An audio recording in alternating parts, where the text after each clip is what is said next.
Okay, so here's a second video of some more practice with that leading coefficient being other than 1. Okay, so this is worksheet 2B. So remember, there are 3 different ways that I showed you how to factor when the leading coefficient is not 1. So you have first method, which is guess and check. Okay, and you check it by multiplying it out. That can be sometimes cumbersome if the first number has a lot of different factors. Second method is the slide and divide.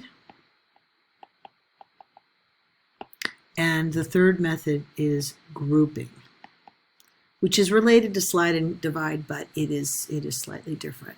So let's try to do one of these 3 different ways so you can see how it works. Okay, remember practicing with them.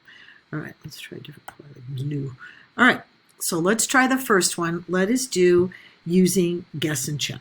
Okay, so first method, guess and check. So remember, that is where you just put together the parentheses and you kind of guess how it's going to work with the numbers.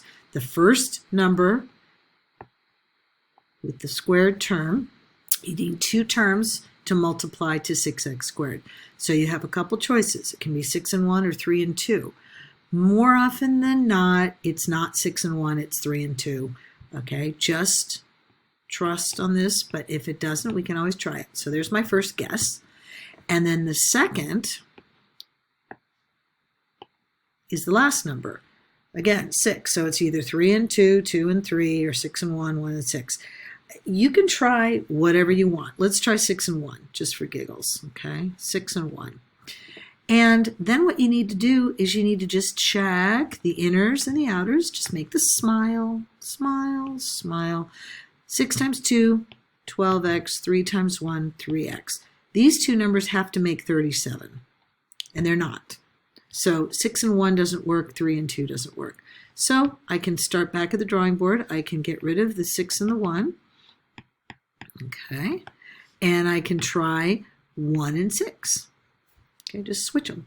So that makes 2x, and that makes 18x. Again, doesn't work. Okay, and that means 6 and 1 is not the option for this guy.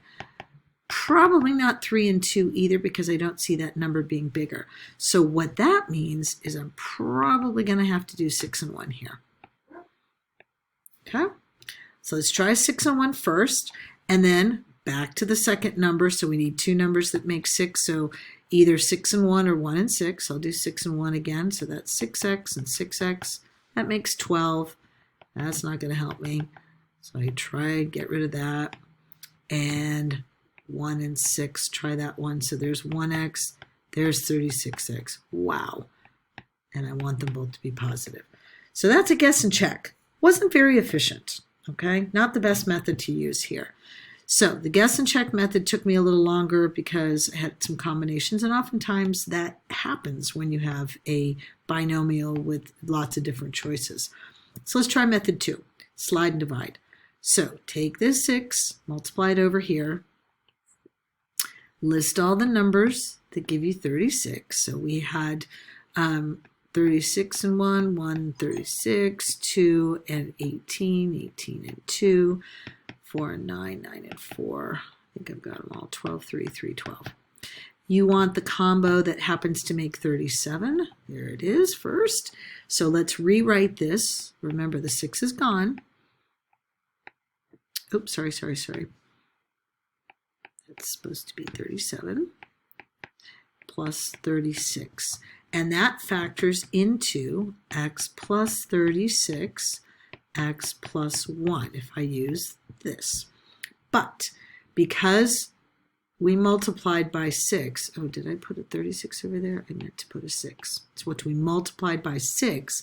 So that means that 6 now needs to be divided out. First one's easy, so that one is just x plus 6. Second one, the 6 goes in front of the x, so it becomes 6x plus 1. A little more efficient. Got me to my answer a little faster than the other. Okay, so that was slide and divide. And then the last method that I will try on this one is the grouping method. Okay, So grouping, remember, you need to keep that first term. Don't get rid of it. I'll leave the factors here. So again, I would do multiply the first and last, get 36, list all my numbers. I want the pair that gives me 37. Just rewrite what you see with those two in the middle instead of the 37. And by grouping, you do it two at a time. So you group the first two together. What's in common? 6 and an x. Pull it out, you get x plus 6. What's in common with the second two? Just a 1. So pull out that 1 and then group together. So the 6 and the 1 go together here, and the other, the same, go here.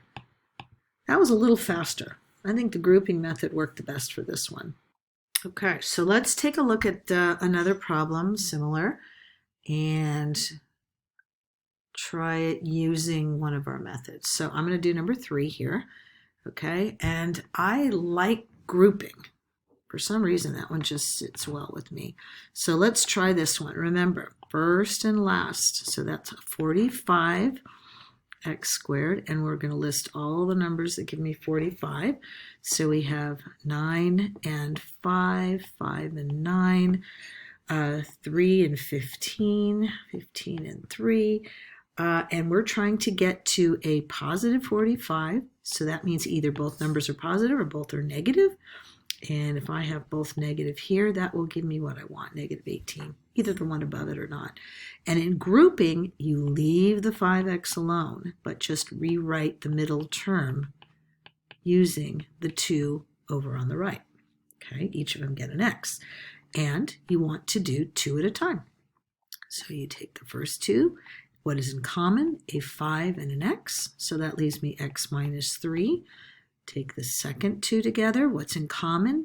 Pull out that negative. That's where it gets tricky. Pull out a negative 3, and that leaves you an x minus 3. Remember, your goal, hopefully, is for these two to be the same. So if you pull out this negative 3 times x is negative 3x. Negative 3 times negative 3 is positive 9. Just double check, because your two parentheses should be the same. So to group, those two to go together here, and these two make 1 there. Done. Not so bad. Okay? So I think you might be well on your way to factoring perfection. Let's try one more. Okay, so why don't we try this one using the slide and divide. Okay, so take 9, multiply it over here. So 9 times 21 is 109. Okay, so we want to list all the factors of 109. Okay, well, we know 9 and 21 definitely make it. 189. Sorry, can't multiply. You know 9 times 21. What else is going to multiply to give you 189? Well, I know, let's see. 3 is going to go in there 63 times. Okay. Ooh, look at that. 63 times 3. And that is 66. So I'm not going to list any more. I've got a couple factors right there. So that means, now remember, in the slide and divide, you get rid of that first term, the coefficient. And this is now 189. And so instead, I factor into k plus 3, k plus 63. But remember, that 9 wasn't really there, so I got to divide it out. Okay, so this is now, and this is fun. So look at this guy here. You've got k, sorry, let's multiply it through. So it's 9k plus 3 and k plus 7. Now, what that means, and I should have seen it in the beginning, is I could have taken, notice this first parenthesis has a common term, has a 3. I could have taken a 3 out from the very beginning, and then my number wouldn't have been so huge. But I get there anyway. Doesn't really matter. I get there eventually. But probably would have been better had I recognized that all of those had a 3 in there and they could have factored it out first. But it worked. It still works. Okay? So I will stop that there and load it for you to practice.